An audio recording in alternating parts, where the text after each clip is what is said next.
my first piece has some swear words. I'm not even going to apologize. This is called Confused.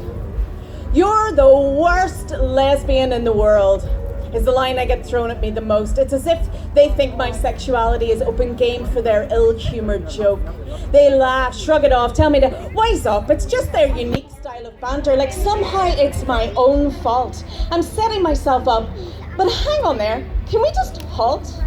Confused. You think I'm confused, that I can't seem to make up my own mind, that someday I'll simply wake up and leave this woman nonsense behind, that I have an awkward lack of ability to make decisions or even commit because you haven't quite worked out how to make your neat little box fit. Oh, I'm greedy. I wanted all my cake and then maybe another slice. I'm promiscuous and my sluttish ways are part of some experimental vice. And I wish I didn't feel the need to explain, to somehow qualify my very being. I get exasperated, tongue-tied, and end up just agreeing, because it's easier that way. I hate conflict. In truth, you're not even remotely curious. You're more than a little oblivious as to how your words are injurious. And yeah, maybe you faced yourself naked in the mirror and thought of all the insecurities you have and the countless demons that you fought. But see, it's a little hard for me to put myself in your shoes because of the chipping at the armour that I carry exposes all my shame and self-doubt, and I know it's not just temporary. Now, I get this from both sides, from my gay friends and straight, as if whom I sleep with is a general topic of debate. And whilst I like to jest that I'm more the equal opportunity sort, please don't think this gives you an excuse for some so-called witty retort and letting me know that you're really open to the proposal of a threesome because you know it kind of fires your arousal, makes me roll my eyes and inwardly count to 10. Breathe deep, Mel, come on, find that inner place of zen. I'll fuck whomever I choose and I won't give a damn if you can't quite work out if my preferences are for a woman or a man. I'm not the relationships type. At least, for the moment, that's my way. And maybe I'll meet an extraordinary gentleman or lady someday.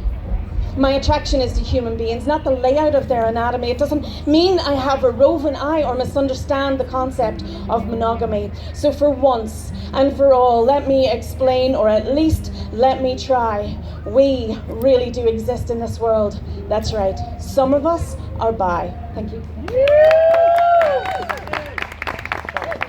On the caffeine to keep going. So this next piece, it's struck me lately as to how poets are now starting to really bring mental health to the forefront, and I think it's great. So this is a piece. I have OCD, and this is a piece about that. It's called Conversations with Brain.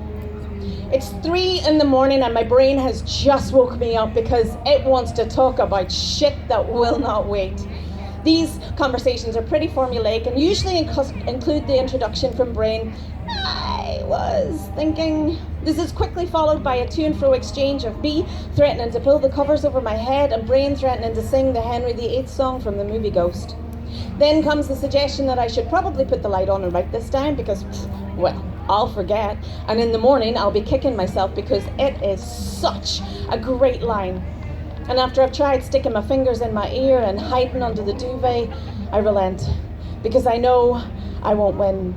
These days, it's usually about poetry, and Brain getting excited because it has just worked out the exact intonation to put on the right word that will not only change how I present the poem, but my entire understanding of what I've written. And occasionally words scratch at the inside of my skull and make me uncomfortable until I give in and write them down. Secretly, I love it, but don't tell Brain that. These conversations were not always so constructive. These conversations were not always so welcomed. These conversations were not always so healthy. Sometimes Brain would give me a sharp jolt in the middle of the night, a screaming pain to let me know that smell that was in the kitchen 3 hours ago was probably something disgusting. And if I leave it until the morning, it'll permeate its way up through the house and I'll wake up choking on it, that my only option is to get up and clean.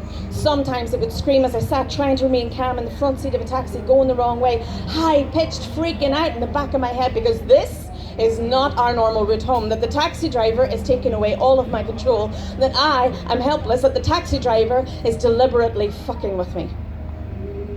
Sometimes it has a French accent, but that's usually when we see magpies.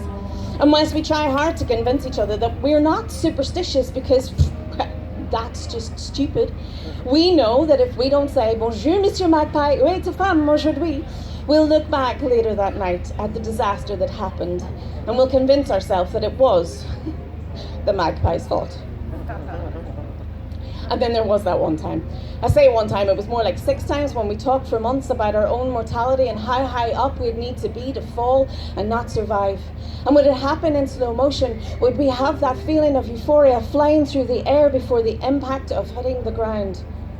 We decide firmly that we are too cowardly to try out drowning. And in the end, collecting pills was always easier. And I could never work out if it was me or Brain that made the purchase. I can't tell you how horrible it was, the silence there in that hospital bed, alone, stuck on a drip, not talking to each other because we couldn't work out who was to blame. And sometimes these conversations, even about the bad stuff, haven't always been so bad. I'm grateful that Brain has an element of rationale to talk me down. I don't cope too well with emotions, and Brain is now used to my little ways. So when my daughter at 12 wanted to hold my hand, I was glad that Brain was there to fight with my inner desire to throw up or pass out or both. She's now 17, and I still get that voice telling me, it's okay. She's 17 and still wants to hold your hand in public. Thank you.